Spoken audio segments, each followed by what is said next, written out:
Let's stop romanticizing this. Let's stop calling it fate. Let's stop calling it a deep connection. Let's stop pretending this is beautiful just because it hurts. Because the cold, hard truth is this: they don't love you. Not in the way you need, not in the way you deserve, and not in the way you keep hoping they eventually will. And the reason you cannot let go is not just because you love them. It's because you formed a fantasy bond with them. You got attached to who they could become, what this could become, and the version of them that only ever existed in your mind. So now you're not just grieving a person. You're grieving the fantasy, the hope, the future, and the emotional story you built around someone who was never truly showing up for you in reality. Hi, I'm Aaron. Welcome back to the channel. This video is about the truth of unrequited love.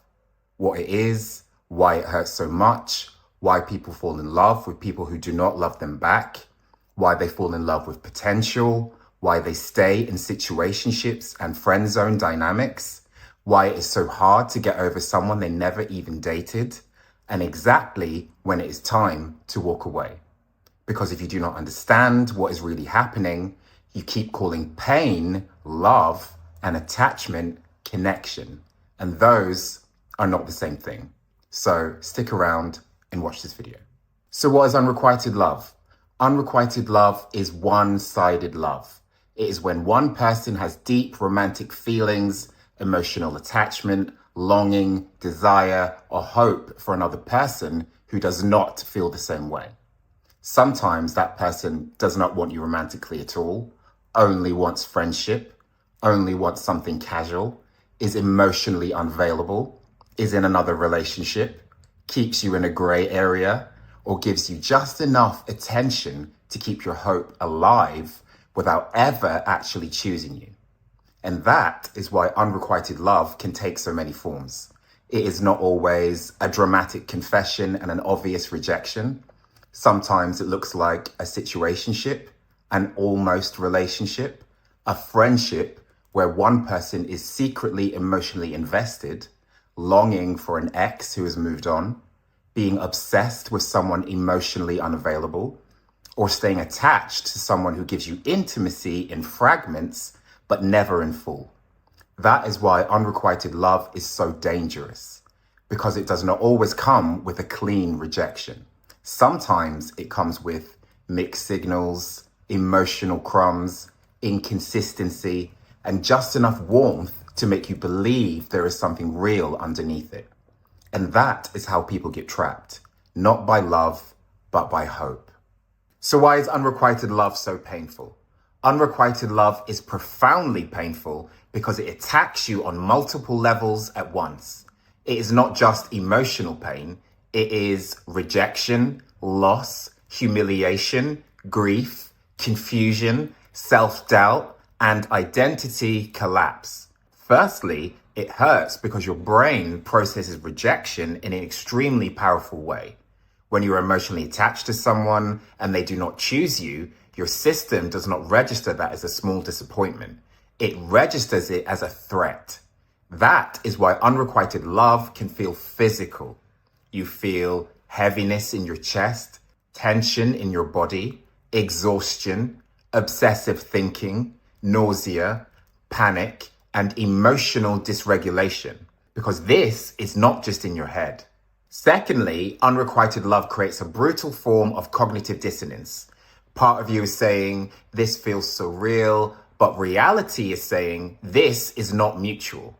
And those things cannot exist comfortably together. So the mind starts scrambling.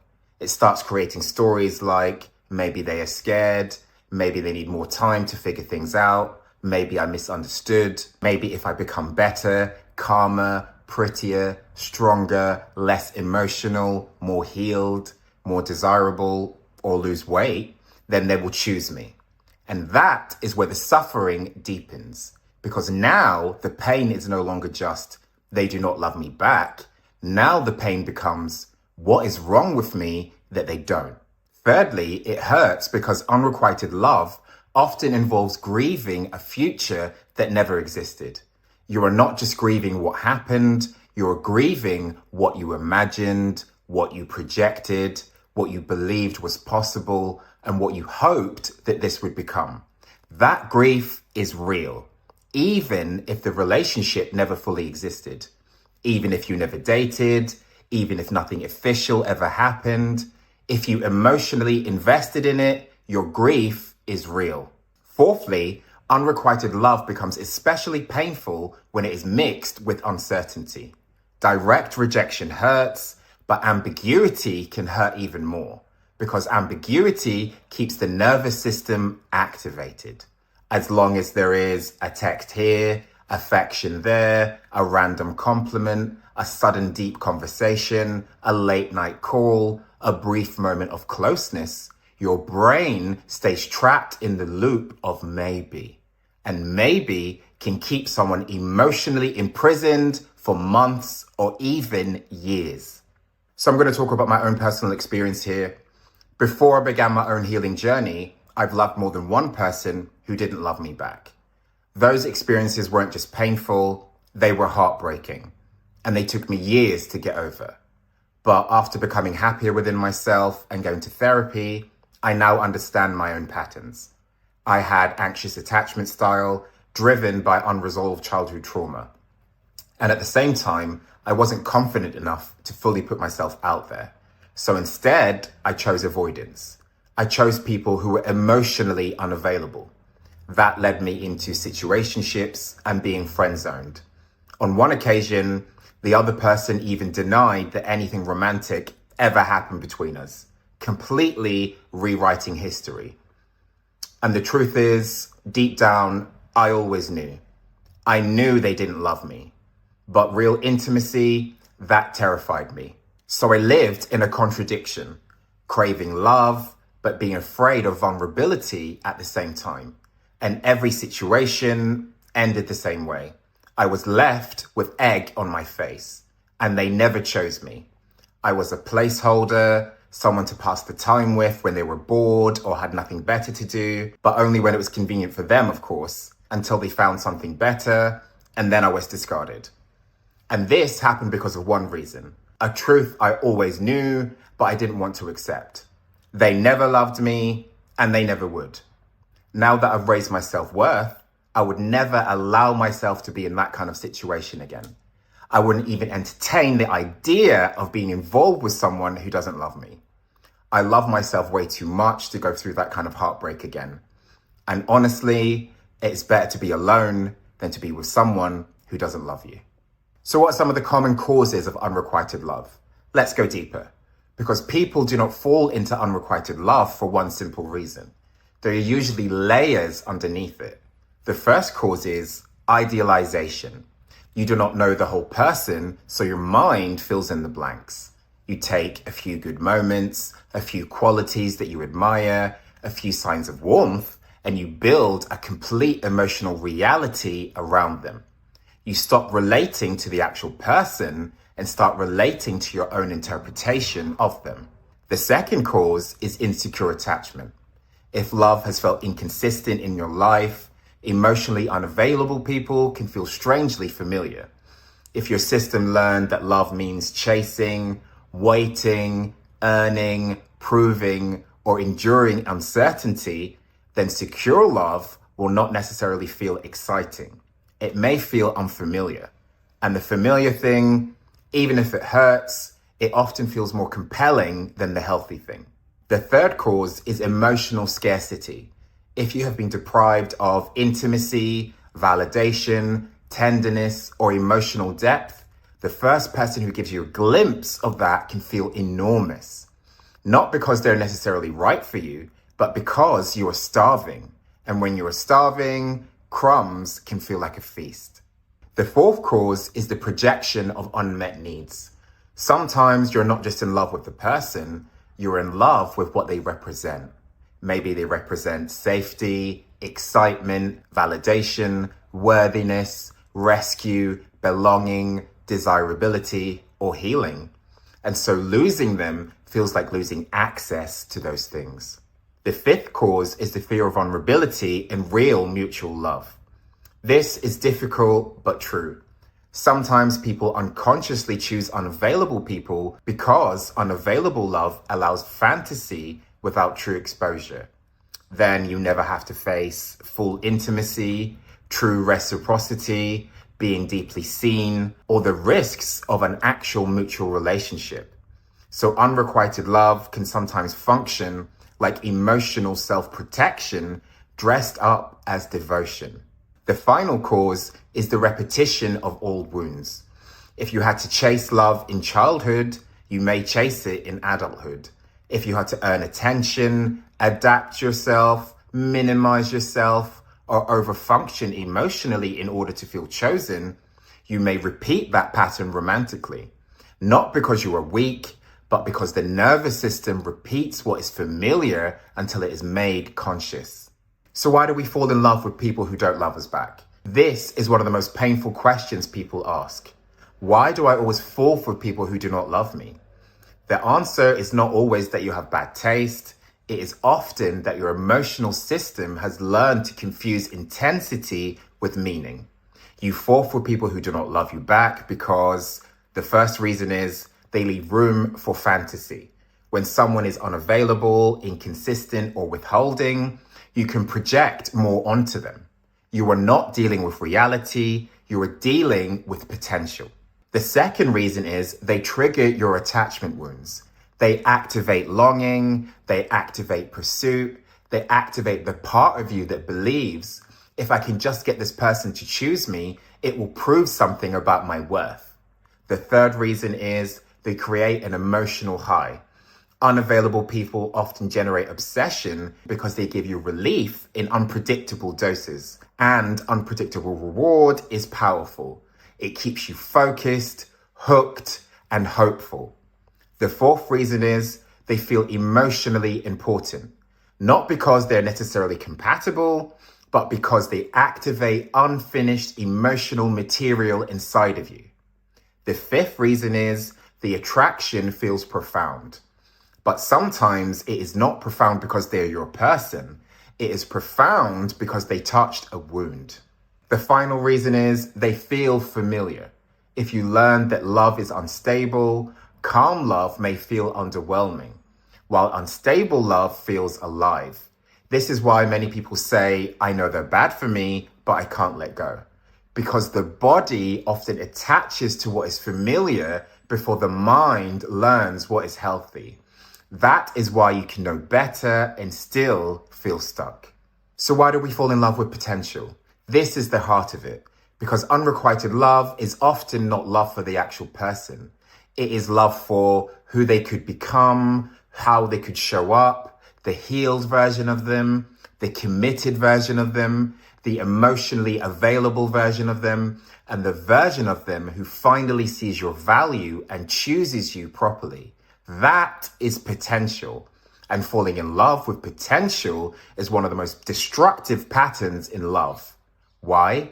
Because potential allows you to stay attached to possibility while bypassing reality. You do not have to face who they are right now, what they are actually giving you, what their behavior is telling you, and what your nervous system already knows. You can just keep saying, they have so much potential. I see the real in them. They could be amazing if they just healed. They are capable of so much more. Or I know who they really are underneath all of this. But here's the problem. You are not dating, loving, or attaching to their future self, their healed self, or their hypothetical self. You are dealing with the person who they are right now. And if the relationship only works in your imagination, then it will not work. Full stop. This is where fantasy bonds come in. A fantasy bond is an attachment to the illusion of connection rather than the reality of it. It is when you become more bonded to the story, the hope, the future, the emotional idea than to what is actually happening. That is why you can feel deeply attached to someone who does not meet your needs, does not choose you, does not communicate clearly, does not commit, and does not make you feel safe. because the bond is not with reality. It is with fantasy. And fantasy bonds are powerful because they protect you from the pain of reality while simultaneously keeping you trapped in it. So let's talk about situationships. This is where unrequited love turns into lived patterns. Situationships thrive when one person is emotionally invested in possibility and the other person is comfortable with ambiguity. You think there is chemistry, there is depth, there is something meaningful here, and maybe there is, but chemistry is not commitment. Depth is not devotion. Connection is not consistency. A situationship survives on inconsistency, emotional ambiguity, intermittent reward, and the hope that it is becoming something. But if someone wanted clarity with you, they would not keep you in confusion. A situationship is often unrequited love in modern packaging. Let's talk about friend zoning. Let's be direct. The friend zone is not about being too nice. It's not about lacking some secret trick. Usually, it is one person remaining emotionally invested in someone who has already made their position clear. And instead of accepting that reality, they stay in proximity, hoping emotional availability or time will eventually produce romantic desire. But staying emotionally attached to someone who only wants friendship does not make the connection deeper. It makes your suffering last longer. And the more you remain there, hoping they will change their mind, the more you reinforce the belief that if you just love hard enough, one-sided love can become mutual. Most of the time, it cannot. Not because you're not good enough, but because mutuality cannot be manufactured through longing. So how can you get over someone you never even dated? This kind of pain is particularly difficult because people often invalidate it. They say things like, you never even dated, it wasn't a real relationship, just move on, you're overreacting.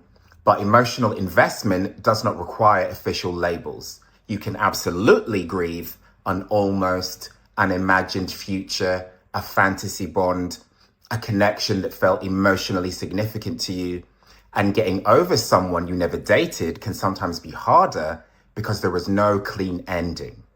No shared reality, no closure, no full disappointment, no chance for the fantasy to completely collapse through lived experience, which means that your mind can keep the illusion alive for much longer.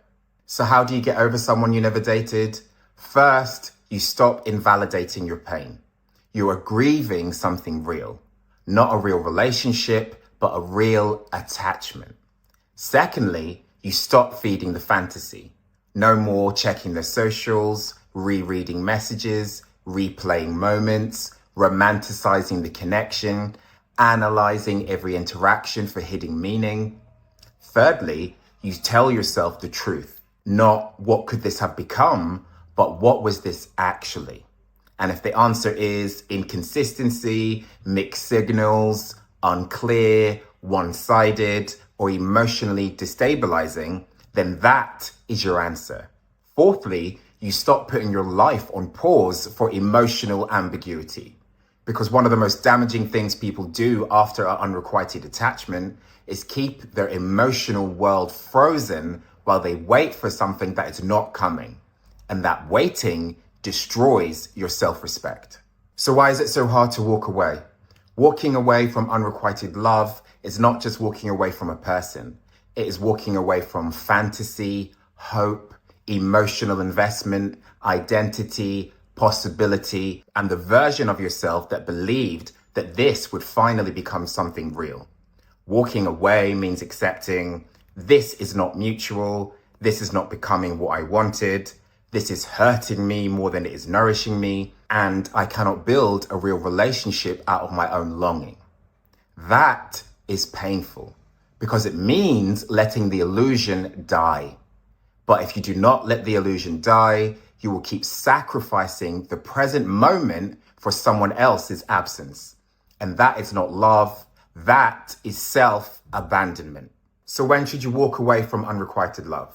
You should walk away when they are not choosing you clearly, you are surviving on crumbs, The connection exists more than your imagination than in reality. You feel anxious more than safe. You keep having to explain away their behavior. You're waiting for them to become someone else. You're in a situationship that never becomes real. You're in a friendship that you cannot emotionally handle because the feelings are not mutual. Your self-worth is deteriorating. Your life is shrinking around the attachment, or you're repeatedly calling suffering depth. Walk away when staying requires you to betray yourself. Walk away when the bond is with fantasy and not reality. Walk away when hope is the only thing holding it together. And most importantly, walk away when the relationship only works if they become someone they are not currently being. Because that is not a relationship. That is a hostage situation involving your heart. So now I'm going to go through a step-by-step guide on how to recognize unrequited love. Let's make this practical. Save this. Step 1, name it honestly. Say it directly. This is unrequited love. This is not mutual. This is a fantasy bond. I am attached to what I hoped that this would become. Naming it breaks denial. Step 2, separate fantasy from reality. Write down what actually happened, what you imagined, what they consistently showed you, and what you kept hoping for. This is one of the most important things you can do, because healing starts when fantasy and reality are no longer merged. Step 3, stop contact or reduce it severely. If you are serious about healing, you cannot keep emotionally feeding the attachment. That means no more stalking their socials, no checking in on them, no just seeing how they are, no keeping yourself available for crumbs. Space is not punishment, it is detox. Step 4, stop idealizing them. This is not about turning them into a villain, it is about seeing the truth, not their best moments, their hidden depth, or their real self underneath, but the whole person, their patterns, behavior, limits, inconsistency, unwillingness, and misalignment. Step 5, grieve fully. Do not rush this. Cry, journal, talk, rage, collapse if you need to. You're not weak for grieving a fantasy bond. You are grieving the emotional reality that you built around it. Step 6, reclaim your energy. Your attachment has likely consumed your thoughts, your mood, your identity, your hope, and your sense of worth. Start reinvesting that energy into your body, your goals, your friendships, your routines, your creativity, and your actual life. Step 7, ask yourself, what was this attachment really trying to give you? Were you seeking validation, being chosen, excitement, rescue, self-worth, meaning, or hope? Because whatever you were trying to get from them may need to be rebuilt inside of yourself. Step 8, learn the pattern. Do not just move on from the person. Learn from the pattern. Ask yourself, why was I vulnerable to this? What did this dynamic feel like? What did I tolerate? What truth did I avoid? What familiar wound did this touch? If you do not learn the pattern, you will repeat it with a new face. So my final message is, let's end this properly. Not with comfort, with truth. Because the thing keeping you stuck is not just them. It is the fantasy bond you formed with them. You attach to their potential instead of their patterns, their occasional warmth instead of their actual emotional capacity, their future self instead of the person standing right in front of you right now. You confuse longing with depth, uncertainty with chemistry, emotional starvation with love, and the fantasy bond made you believe that waiting was devotion, pain was meaning, and one-sided love was noble. It isn't. The cold, hard truth is this: they don't love you. Not in the way you need, not in the way you deserve, and not in the way you keep trying to convince yourself they eventually will. And if you're still holding on, what you're holding on to is not them. It is a fantasy. It is the story that you created. It is the projection. It is the hope. And the longer you stay attached to who they could become, the longer you delay being chosen by someone who already is. You're not waiting for them. You're waiting for a version of them that doesn't exist. And the moment that you let go of that fantasy bond is the moment that you stop settling for almost. It's the moment that you stop calling pain love. It's the moment that you stop abandoning yourself in the name of hope. And it's the moment you finally make space for something real. Thank you so much for watching this video. If you liked it, don't forget to hit the notification bell, comment below, and like and subscribe for more healing content. Thank you so much. I love you. Have a blessed day. Take care. Bye.